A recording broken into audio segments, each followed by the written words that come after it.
Nourit Aviv est une réalisatrice, une documentariste que l'on connaît bien sur Academ. Sa spécialité, elle filme les langues.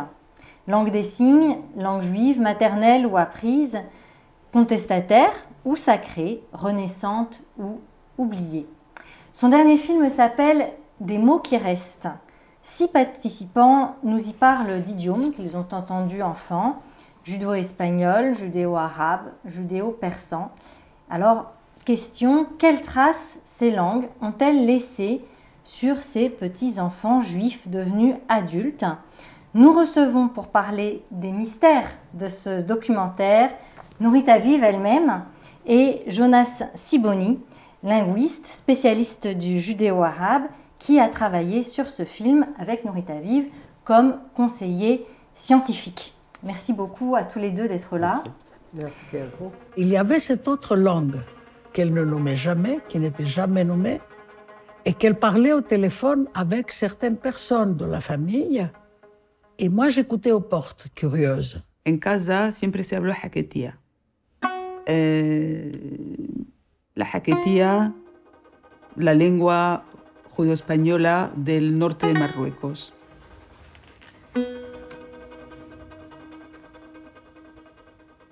En arrivant en Algérie, je me suis aperçu qu'en définitive, nous parlions une langue tout à fait singulière, qui était le judéo-libyen, qui est une variante de judéo-arabe, mais qui contenait beaucoup de mots qui n'étaient pas arabes. Alors, d'abord, est-ce que vous pourriez commencer par nous dire quelles sont ces langues et puis pourquoi vous avez choisi d'en parler? Je m'adresse peut-être d'abord à la réalisatrice. C'était après mon film yiddish, où ce qui m'a vraiment titillé, c'était que, et je savais que le yiddish s'écrit en lettres hébraïques, je savais aussi qu'il y avait d'autres langues, mais je suis allée chercher un peu plus loin et j'ai découvert qu'il y avait une trentaine de langues qui étaient écrites dans l'histoire en lettres hébraïques. Et j'ai choisi une trentaine de langues. Une trentaine de langues, oui.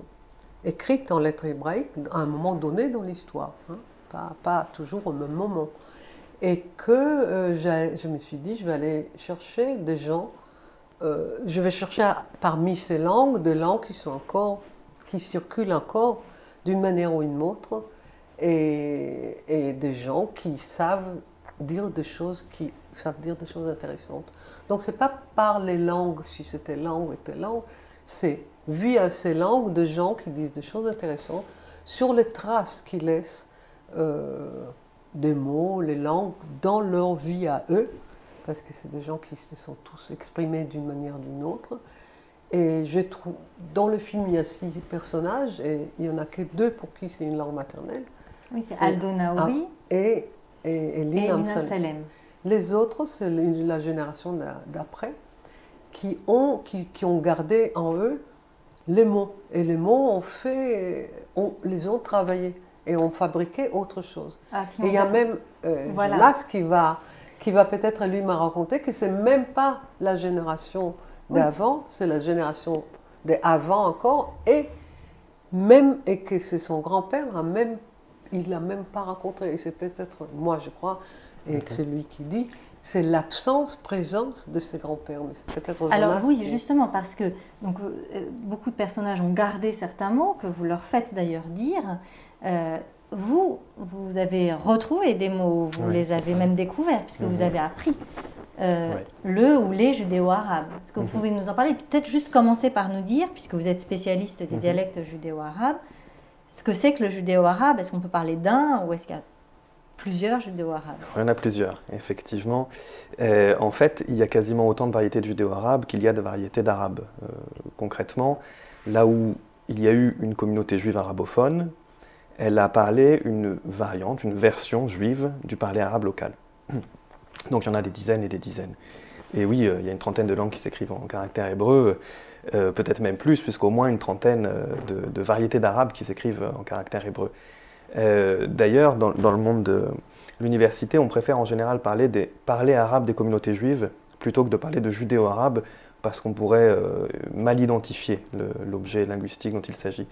Mais justement, moi j'ai un rapport qui est très particulier à ça, et qui est très bien reflété dans la manière dont j'ai participé au film de Nourit, où j'y suis à la fois en tant qu'intervenant, donc je parle de moi, mon rapport intime à cette histoire et à cette langue, et aussi en tant que spécialiste, de conseiller scientifique. Et dans mon parcours, j'ai vraiment les deux, c'est-à-dire que c'est à la fois une langue de l'intimité de la famille qui ne m'a pas été transmise, donc avec vraiment un univers sonore de cette langue qui a pu exister à certains moments dans mon enfance, et on a parlé de cette langue, on n'a pas parlé de cette langue, on a parlé de cette langue, et finalement plus tard, je suis allé l'apprendre de manière académique, et aujourd'hui j'enseigne sa grammaire, je travaille sur un dictionnaire, donc quelque chose qui est en fait un peu plus froid, un peu plus linguistique, académique, et finalement ces deux aspects, ces deux rapports que j'ai à cette langue, j'ai pu les investir dans le film de Nourit. Et on vous a parlé de cette langue en vous parlant d'une personne en particulier, je crois, de votre grand-père, n'est-ce pas? Voilà, c'est-à-dire que c'est la langue de mon grand-père, ça n'est pas la langue de ma grand-mère. Ma grand-mère est hispanophone, elle fait partie de ces juifs hispanophones, comme Lina Mselem. Du nord du Maroc. Du nord du Maroc, absolument, puis même en partie d'Algérie. Il y avait cependant des oncles et des tantes un peu plus éloignés qui continuaient à pratiquer cette langue, donc je l'ai un peu entendu, mais j'ai surtout entendu quelques expressions de mon père, de mes tantes, qui citaient cette langue. Ce n'est pas vraiment des bouts de langue, on n'est pas vraiment dans du vrai contact de langue. C'était des citations. C'était plutôt des citations, c'est-à-dire qu'on mettait l'emphase sur le fait qu'on était en train de citer le judéo-arabe. La langue maternelle donc d'une partie des gens de ma famille marocaine, c'était cette variété d'arabe qu'on appelle aujourd'hui judéo-arabe. Mais cette appellation, elle est assez moderne. À l'époque, on disait l'arabe, ou les musulmans disaient l'arabe des juifs. Voilà. Et les juifs avaient l'habitude de dire notre arabe, l'arabiya dielna, notre arabe. En fait, c'est une variété d'arabe et qu'on écrit avec des lettres hébraïques.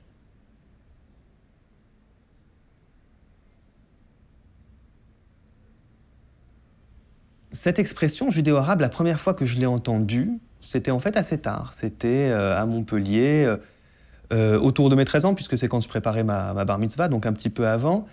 Je l'ai entendue dans la bouche d'un Hassan algérien. Algérien, pas marocain.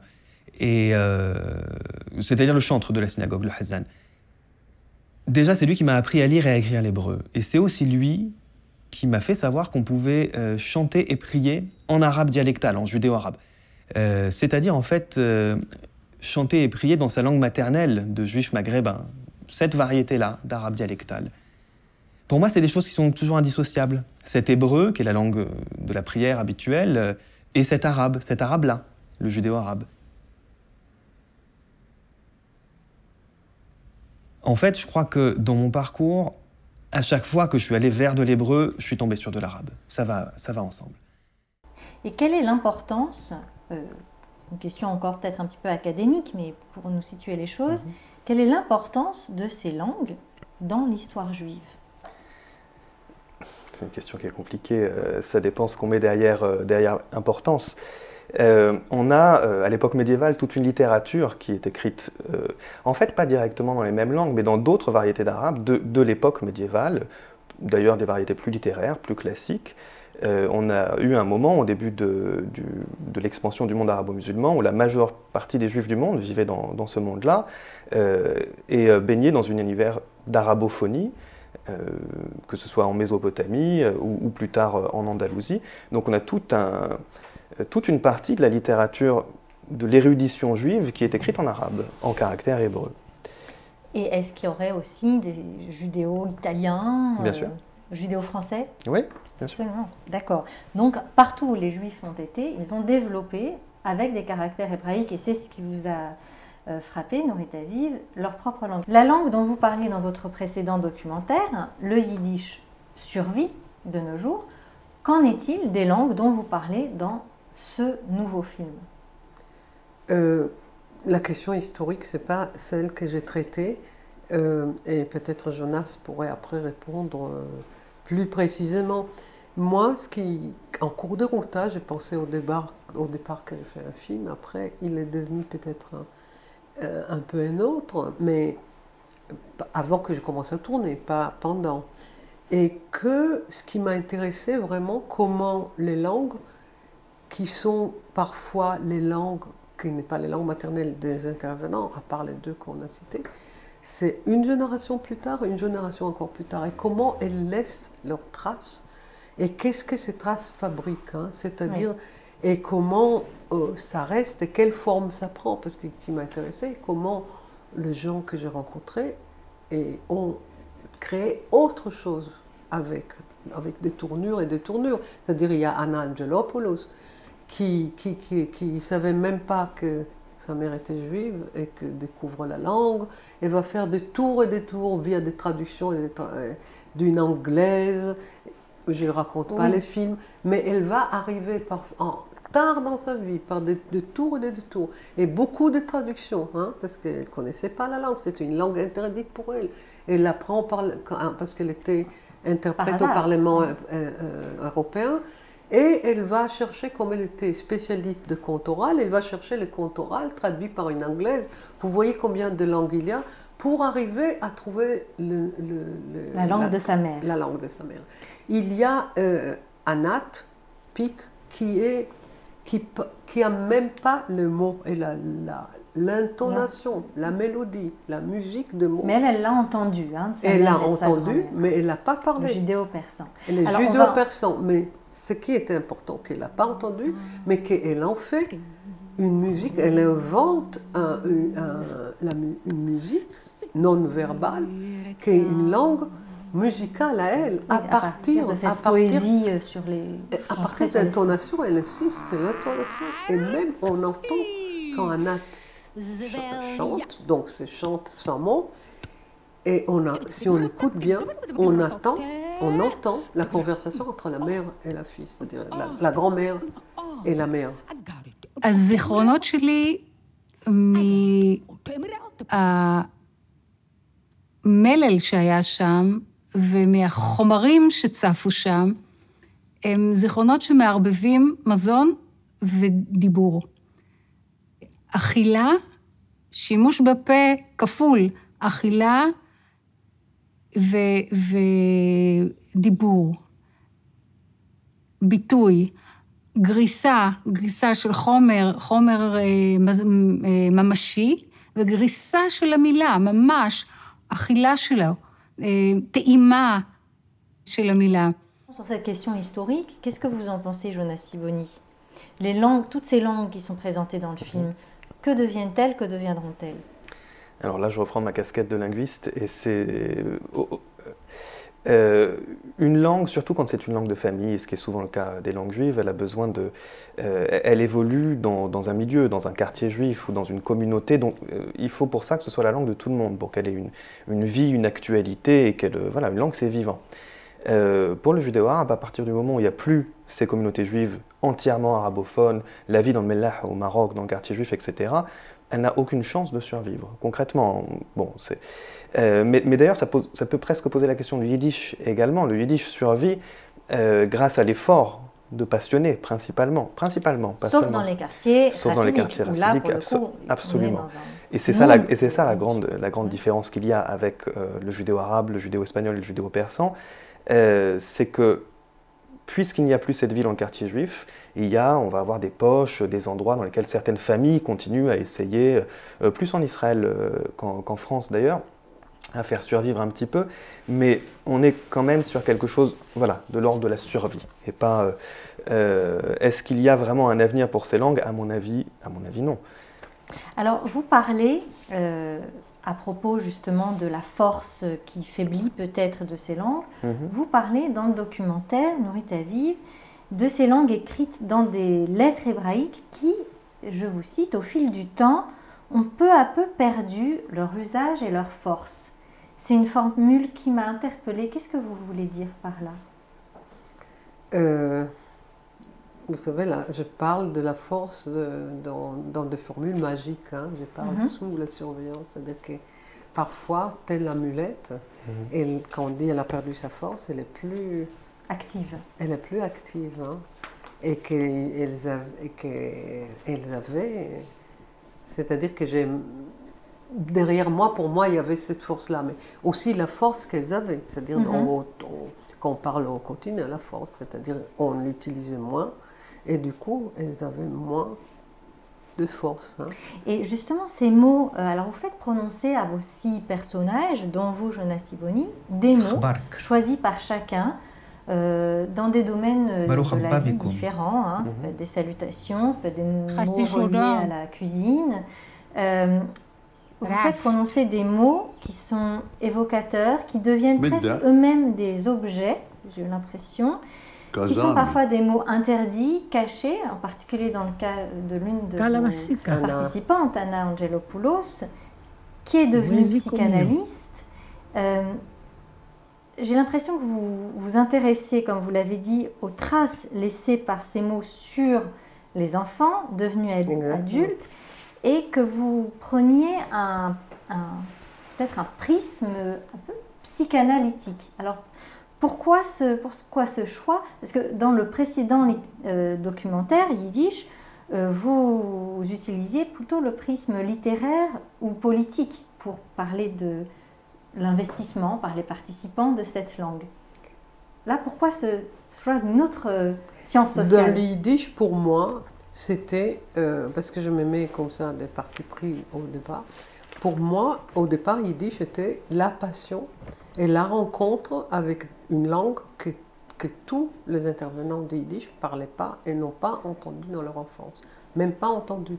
C'est une rencontre, et moi je compare à une rencontre amoureuse. C'est-à-dire, ils ont rencontré la langue et la poésie, j'insiste, parce que c'est la poésie entre les deux guerres, et ils sont tombés amoureux, ils sont passionnés. Il y a un destin charnel qui passe comme ça par les mots, à votre avis? Absolument. Je pense que la langue, effectivement, et c'est d'ailleurs très très bien repris aussi par Anat, évidemment, la langue est surtout la langue maternelle. Anat Pik, la poétesse, hein, qui déclame. Je pense que la langue est principalement la langue maternelle, ça n'est pas que les mots du langage, la grammaire et la syntaxe. On a une gestuelle, on a un accent, on a une intonation, on a une émotion, il y a un univers sonore, et justement, alors moi c'est toujours particulier puisque je vis ça à travers une génération. Ce que me raconte mon père, c'est que lui a baigné dans son enfance, voilà, dans la langue de son père, de sa grand-mère qui vivait avec eux, et il me raconte toujours ces sonorités de l'arabe qu'il ne retrouve pas toujours chez les Marocains musulmans. Il y a un accent très particulier du judéo-marocain, mais surtout le bruit de son père et de sa grand-mère qui se parlaient très longuement, et la gestuelle qui allait avec, et les bruits de bouche également, de mastication, et ce mouchoir qui sortait pour s'essuyer la bouche et le front. Et ces gestes-là, c'est quelque chose qui font partie de la langue, et de l'héritage et de la transmission.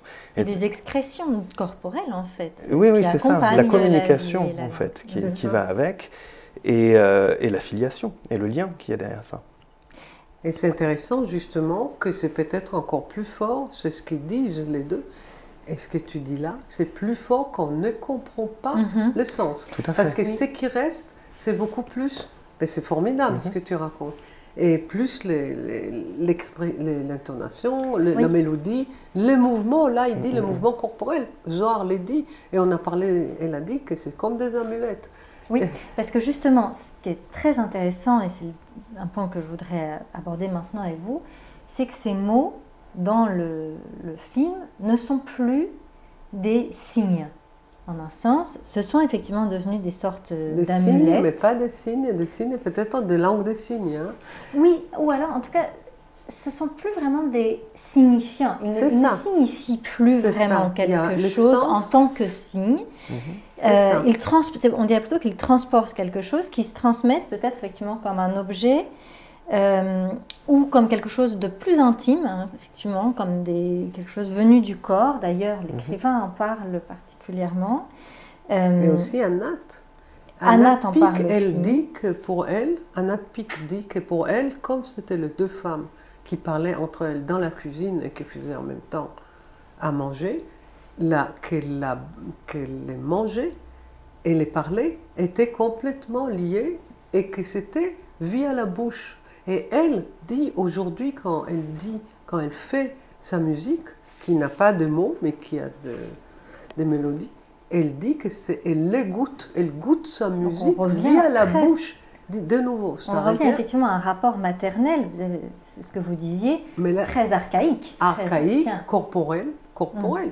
Zohar aussi dit, puisque c'était une langue parlée, j'avais l'impression qu'elle sortait de corps de gens et qu'elle a touché mon corps. C'est-à-dire qu'elle deux, je crois spécialement, donne les rapports entre le psyché et le corporel. Et c'est très corporel. חלק מהמילים הבנתי בקלות, וחלק מהמילים הפכו להיות משהו שדומה לקמע. כלומר, איזשהו אובייקט שאני לא מבינה את המשמעות שלו בצורה שכלתנית, אבל אני מאמינה שיש לו משמעות. אני מאמינה במשמעות שלו. אף פעם לא קראתי או כתבתי בשפה הזאת, היא הייתה רק שפה מדוברת. ובגלל שהיא הייתה רק שפה מדוברת, היא הפכה להיות משהו מאוד גופני בשבילי. כלומר, כל הזמן השפה הזאת יצאה מתוך גוף של אנשים אחרים ונכנסה לתוך הגוף שלי. ובגלל זה היא תמיד לנצח קשורה בשבילי בגופים של האנשים שדיברו אותה, של הנשים והאנשים שדיברו אותה. והיחס הגופני לשפה, מבחינתי גם פלש לשפות אחרות, לכל השפות. כל השפות הפכו להיות מבחינתי משהו גופני. עכשיו, זה קורה גם בשפות אחרות, אבל בעברית יש לנו את המתנה היפה הזאת של המילה לשון, או המילה שפה. שפה ולשון הם איברים בגוף שלנו, אבל הם גם כינויים למכלול הטקסטואלי שבתוכו אנחנו חיים. Dans un film que vous aviez tourné il y a maintenant une vingtaine d'années, il me semble, d'une langue à l'autre, alors là, c'était complètement différent. Vous vous intéressiez à la langue maternelle d'écrivains ou d'artistes qui était vraiment leur langue qu'ils parlaient et qu'ils avaient dû plus ou moins quitter pour apprendre une autre langue, l'hébreu du pays dans lequel ils étaient venus habiter, donc en Israël. Et il y avait une différence comme ça entre des langues maternelles qui reflétaient la diversité du judaïsme et qui par ailleurs étaient liées à l'intime de leur enfance, et d'autre part la langue hébraïque qui, elle, du point de vue de la société, au lieu de refléter la diversité de la diaspora, reflétait au contraire l'unité forcée ou voulue par le programme politique sioniste en Israël. Et par contre, au niveau de l'individu, ça reflétait bien l'inscription dans la société plutôt que l'intime de la fusion avec la mère. Il y avait comme ça une sorte de rencontre en miroir entre ces deux langues. Ici, il n'y a plus de langue articulée, hein, comme vous l'avez bien dit tous les deux. Il ne reste plus que des mots qui ont une valeur de trésor. Qu'est-ce que vous pensez de ces mots qui sont pleins comme ça d'une richesse affective, d'une ferveur, d'un mystère ? C'est le sens à l'état pur. C'est-à-dire qu'à mon avis, ce n'est pas tant la question de l'origine du langage, mais de l'origine du langage chez chaque locuteur, chez chaque personne.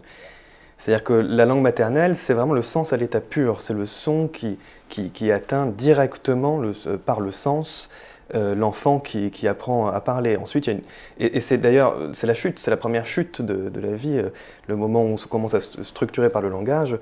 On sort du jardin d'Éden, on perd cette innocence de l'émotion directe qui va être structurée et canalisée par ce langage. À mon avis, il y en a une deuxième d'ailleurs quand on arrive à l'école et qu'on se met à structurer cette propre langue.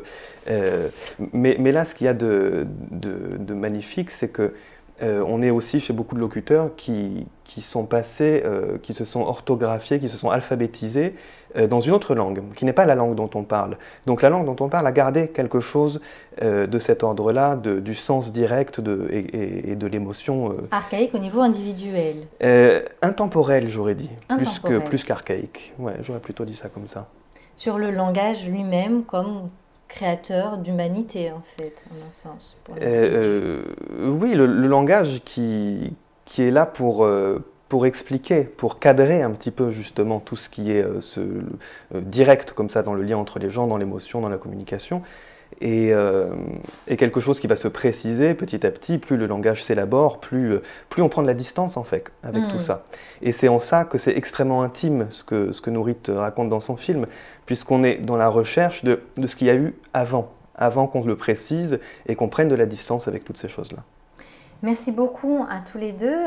Je vais donner quelques informations sur ce documentaire qu'on peut voir en salle et au cinéma. Et je voudrais dire qu'au 3 Luxembourg, à Paris, dans le 5e arrondissement, ou 6e arrondissement, c'est-à-dire rue Monsieur-le-Prince, il y aura en plus des séances qui seront données tous les jours, des rencontres avec la réalisatrice, Nurita Aviv, et puis plusieurs invités, Aldo Naori, Anna Angelopoulos, qui sont des intervenants dans le film, mais aussi d'autres, avec Jonas Sibony, avec des psychanalystes, des philosophes, des écrivains. Voilà, ces rencontres, on peut trouver des informations à leur sujet sur le site de Nurita Aviv, qui est en lien sur le site d'Academ, ou bien sur le site du cinéma Les Trois Luxembourg. Je vous remercie beaucoup, tous les deux, d'avoir participé à cette émission. Merci à vous. Lo que pasa es que hay diferentes lenguas judeo-españolas. ¿Qué es el judeo-español? El judeo-español es la lengua que se conservaron los judíos al salir de España cuando los expulsaron los españoles. No diré nada. Pero unos se fueron por el este, los turcos se fueron a Turquía, a Grecia, y cogieron palabras de allí. Pero cogiendo el español de la Edad Media, de antes de 1492, que es la Edad Media, palabras de esas, españolas y de judíos. Pero eso, con los dichos, los refranes, los romances, con todo. Ellos tienen lo mismo que nosotros. Y nosotros, como nos fuimos por Portugal y por Marruecos, acogimos alguna palabra de portugués, palabritas de los bereberes también, cogimos también alguna que otra palabrita de inglés, pero lo nuestro se concentró en arbia, hebreo, judíos y español, los tres idiomas, pero como con diferentes momentos de la historia.